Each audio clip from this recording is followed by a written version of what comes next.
everyone. My name is Anita Jayaprakash and I'm co-founder of Girlit Inc. The name sounds strange, I've heard it so many times. Even back at IndieBio, I was forced to change the name of the company and I refused. So it's like still one of my favorite questions when people ask me, what does the company name mean? And so it's really like, it's based on this concept of tiling patterns. And for some of you here who might not know, so tiling patterns, if it's actually a very complex problem because the idea is you have to take an exact same tile of a specific geometry and keep replacing it over pattern after, so to just like completely fill a particular square area, right? So people for a long time thought just restricted geometric structures can achieve this. And for a long time, there was this famous scientist, a mathematician, Penrose, and he showed that, okay, Penrose tiling basically more complicated geometric structures can solve this problem as well, like four-fold, five-fold symmetry. Then turns out that in the medieval time, Islamic architecture actually resolved this issue. People just were not aware of it, and the reason being Islam actually restricted the use of any human form in the art, and so they were forced to come up with various different geometric structures to form tiling patterns. And the five tiles, it's called Giri tiles, they all have different geometric symmetry in it, and when you put them together, they form extremely intricate, beautiful tiling patterns. So Gurlitt, our story is inspired from those tiles, and the philosophy being that problems might solve, I mean, it could look really, you can solve them initially, but if you think about it, solutions always exist, and that's the philosophy we are following at Gurlitt. And so that's the name of a company, basically. So what we're trying to do is we want to achieve a deeper understanding of your immune system. And again, for just to give a little bit, I don't want to make this into a scientific lecture, but it's such a fascinating system. I have to talk about the immune system. So if you think about it, like you have so many different kinds of bacteria and viruses around you, and they're all the time attacking your body. But every human, like not just humans, all lower organisms, they have this really amazing ability to protect themselves. All of us have this. This system in your body is called the immune system. And if there are millions of different bacteria and different viruses, your body also has different kinds of immune cells, each of them like a lock and key mechanism. For every bacteria, there is one kind of an immune cell in your body. So, but for whatever reasons, this system is different, it's not uniform across all of us. So if some people can fight Zika or Ebola better, some people cannot. Even as simple as flu or some simple bacteria, if you eat the same food, you might get food poisoning, some people might not. So this, because it's a very dynamic system, it depends, it changes based on what you eat, your genetics, what kind of viruses or bacteria your body has seen before. So it's a hyper-dynamic event happening inside your body, even now, as you're sitting here exposed to this environment. So the goal was really like, okay, can we really understand the system? And one of the holy grails of biology today is to understand that because there are millions of these cells in your body, if you look at this at the molecular level, and if you see signatures, can you say that, okay, this signature inside your body means that this cell is actually going to fight this bacteria? We still don't know that. We don't have this understanding. So what we're trying to create at Gurlitt is this whole concept of something called the immunomap, and we want to be able to map each of these particular events in your body to a particular phenotype. So when I was doing my PhD, we built this technology. So we have this really unique way of generating the data. We take some blood from you, and we can look at your immune system at a very high molecular level. And to generate a database, it's a much, much more complex undertaking because now you're trying to understand all different ethnicities, so many different conditions because it's based on what you eat, what you've seen, not and your culture, your background. There's just too many variants. So can we resolve this? That's the overall goal, and we think we can. So to step back, I want to say another part of my story of how I got there. It's a less favorite part of my story, I guess, because it's more emotional. So back at high school, so I was born and raised in a really small town in India, and I come from a family where it's a community called the Marwaris. So these group of people are business class people. They haven't got much education, and all they know is basically to buy something from some place and sell it at a higher price, and this is basically what they've learned and as a living. So this is my community, my background, and also in this community what they teach children, unfortunately, is girls are meant to be in the kitchen, girls are meant to raise family and take care of families. And boys are taught the father's business. And so this is basically what's being passed on, and this is basically a traditional family business. So, and this, when I say it's also my family, it's not just my mom or father or my brother, but it's across my more than 500 aunts and uncles. Every single family is exactly like this in my community. So I can't even start describing how hard it is for a girl to like come from such a community and break so many of these barriers. And how did I do this? It's not because I was a genius, it's because my father helped me. And he broke the rules with me, and he decided that my life is not going to be in the kitchen. He told my mom she's not going to enter the kitchen. So what my mom did was she made sure I scrubbed the floors and did the dishes, which was fine. And I still do that pretty well. I still don't know how to cook. And so I am very grateful to my father, and he let me study. And he, so then my high school, so back in India, I don't know how in the system in United States work, but back in India, after your 10th, like when you enter high school, you have to decide a major. And it's a very big responsible decision because that major decides what you're going to be doing in your undergrad and forever. So it's not that the kind of flexibility United States have here that kids back there have. So the different choices I had was you could take a computer science major or you could take an accounting major.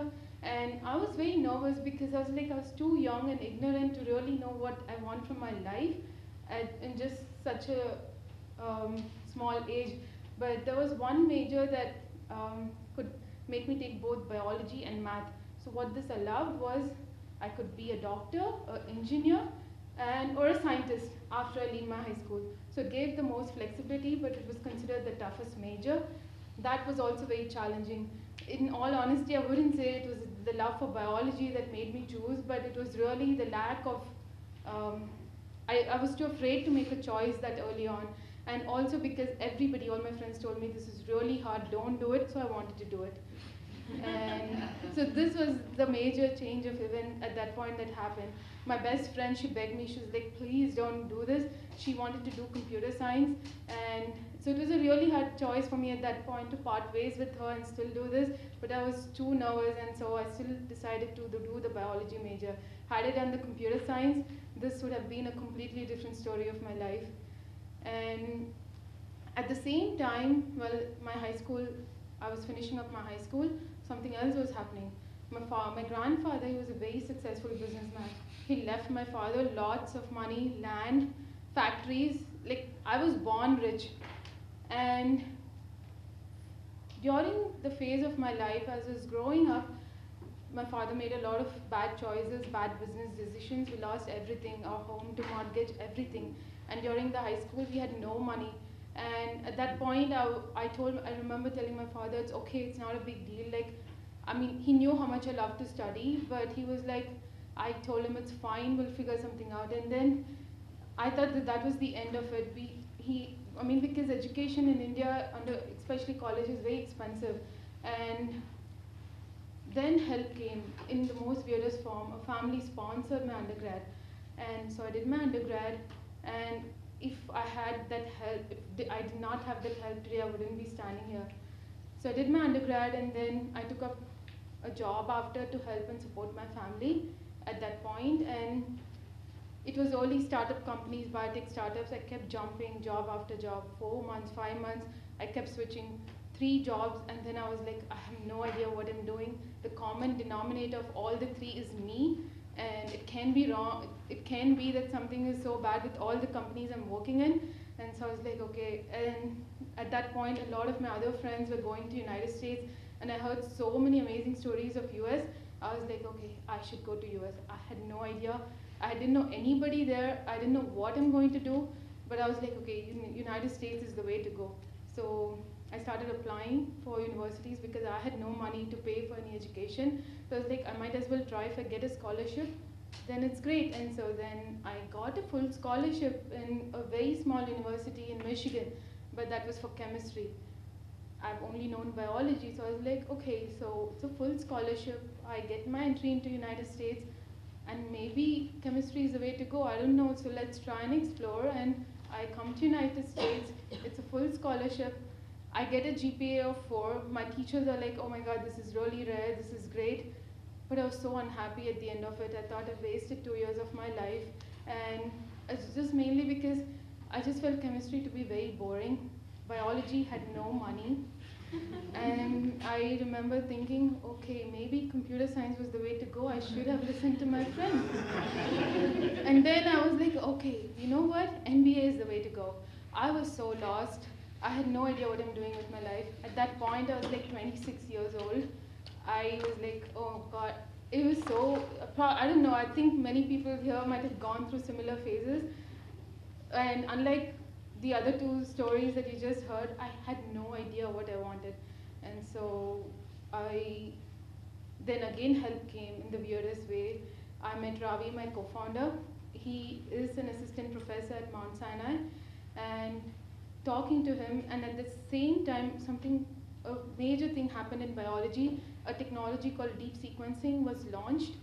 And while speaking to him, he told me, you need to master this technology. You need to do your PhD.